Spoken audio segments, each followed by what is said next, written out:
What up? Like most of you, I just got done watching game 2 of the NBA Finals. About what I expected. Props to the Heat. They gave a great effort. They couldn't defend. Was some of it effort? Maybe. Lack of execution? Okay. They're overmatched, especially without two of their best players, Bam Adebayo and Goran Dragic. It was a massacre on the backboards once again for the Lakers, the much bigger Lakers, particularly on the offensive glass. The Lakers had 16 offensive rebounds. 16. My goodness. They had 30 points in the paint in the first half. I know everybody loves the analytics and the three ball and all that. I was talking to an executive in the league today with another team who said the Lakers are showing you that size still matters. We thought it was all about the little dudes, the jump shooters, the three-point shooters. Size still matters, and the Lakers have it in abundance, and the Heat don't. When you got size that is athletic enough to get out and guard adequately on the perimeter, you're going to be tough to beat. And that's what the Lakers are doing. Look, I picked the Lakers in 5. This probably is a 4-game series. Maybe if Bam and Goran Dragic can get back, the Heat with their heart, they might be able to squeak out a game and push it to 5, but in LA. I believe you would have just finished your junior year in high school, 2002. Kobe and Shaq both go for 30 plus against the Nets. Game 3 of the finals. You, of course, were then drafted the next year. You and AD, it's the first time Lakers teammates have done that since then. Just wondered if you were your thoughts on the Kobe Shaq dynamic and kind of what it's like going through a game like today with AD, especially at a similar level of efficiency. Obviously being in high school and watching the Kobe Shaq duo, it was the most dominant duo that I have personally seen in my life from a basketball perspective. Hadn't seen, obviously, we knew the force that Shaq brought to the table, but the elegance and force that Kobe played with as well. They were very dominant in what they did on the floor, on both sides of the floor. So to be in a conversation with those two guys, myself and Anthony, myself and AD, he's going to kill me. Myself and AD, it's just very humbling because, I know I grew up watching those guys. I grew up admiring Kobe, obviously, for, kid coming straight out of high school. So, admired that kid that was young and got the opportunity and obviously the force that Shaq played with. So just very humbling, and we're happy that we can be even mentioned with those greats.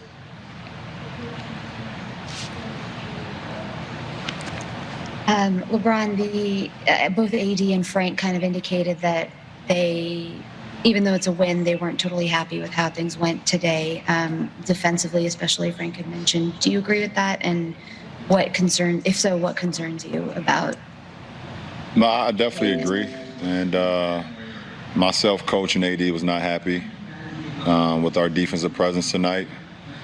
We know we can be a lot better, and we're just myself and AD, we're not satisfied, and with just a win. We want to be great. We want to be great. As close to 48 minutes as possible.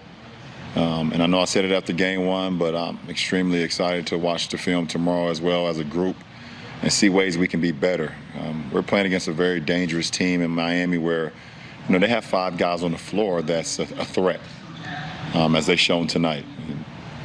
So we have to continue to stay on our P's and Q's and cross our T's and dot our I's throughout the course of the game. And just, if we have a breakdown, being able to cover for one another, but they do a great job of putting your defense in positions that you may not be accustomed to. So we definitely was not happy with our performance defensively tonight. And hopefully we can be, we know, not hopefully, we know we'll be better in game 3. Allison? Start with David Benman. LeBron, if you indulge me on the Kobe Shaq line of questioning. Obviously, Shaq, big post presence, a 5 as much as a 5 can be, Kobe perimeter and all that. You and AD seem to have elements, maybe a bit of both of their games. I don't know if you would agree with that, but if you do, could you describe how maybe both of you are a bit of a hybrid of what those guys brought to the court? Well, I guess if you look at the sense of the size and the power and the speed that Shaq at his size played with, you could look at my game throughout the course of my career and say that. And then you look at the elegance and the ability to shoot the ball and the ability to play in the paint as well, post up, get into the perimeter. I guess you can say that you can have some of AD's game that can compare to Kobe's game in that sense. Obviously, we're all 4 of us, we're all different positions. You know, Kobe was a natural 2 guard. I'm kind of whatever position. Shaq is a center, and AD is kind of a hybrid as well. So, but I guess all 4 of us, we have a winning mentality, and we just try to make enough plays out on the floor throughout the course of the game that would benefit not only ourselves individually, but for the most important thing, for the better of the team. And I can't even believe that we, up here talking about myself and AD with Kobe and Shaq. I mean, it's an incredible thing.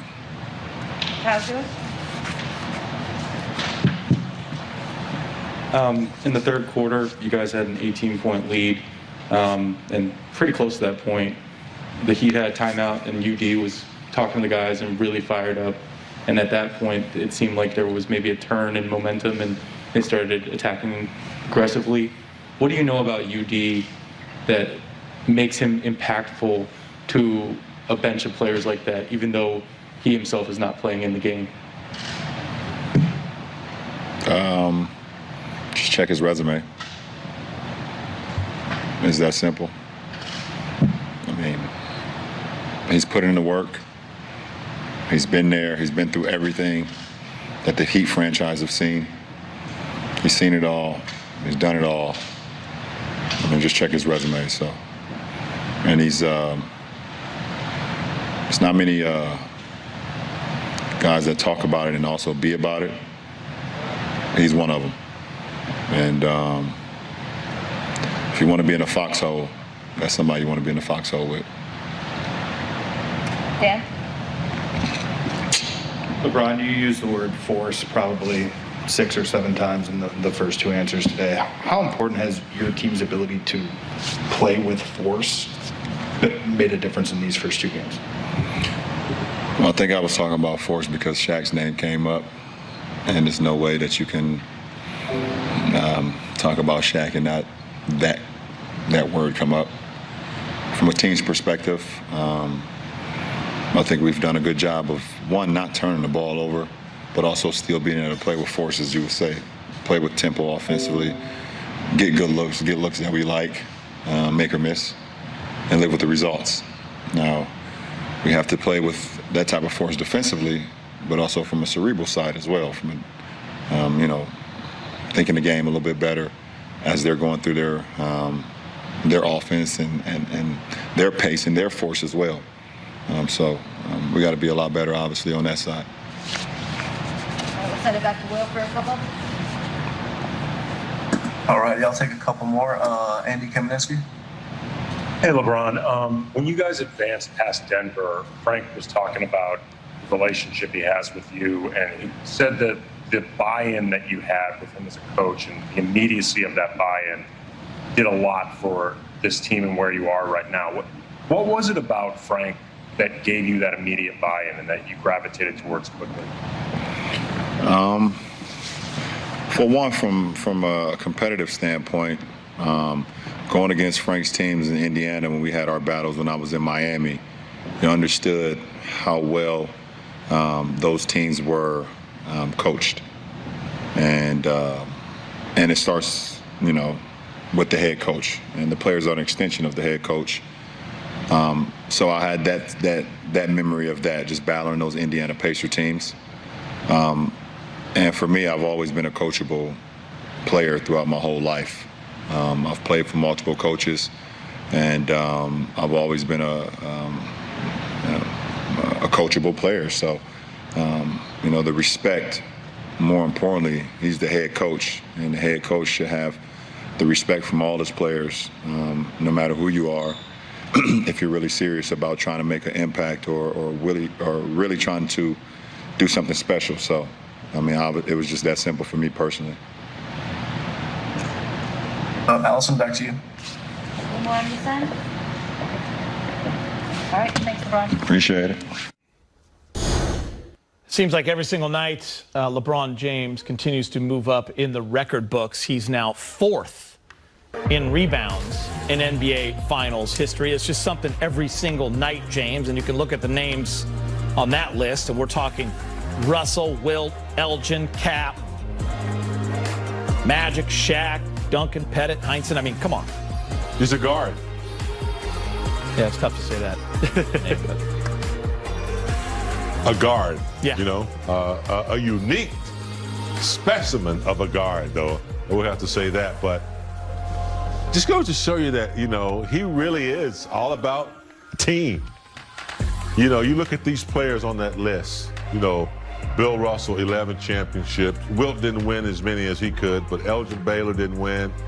But they're all team players. Kareem won 6. Duncan 5. I can't read number 6. I don't know who that is. Yeah, I don't know who that is either. But yeah, I mean, that's a hell of a list to. Nah, much respect, Tom Heinsohn. Yeah. Tommy won a lot with them. Yeah, he hit that big shot. You're kidding. Yeah, pretty cool. 360 time. What are you breaking down tonight for Brez? Looking at the offense versus zone, I think you know, the Lakers did a remarkable job at just attacking it and not getting outside of their flow of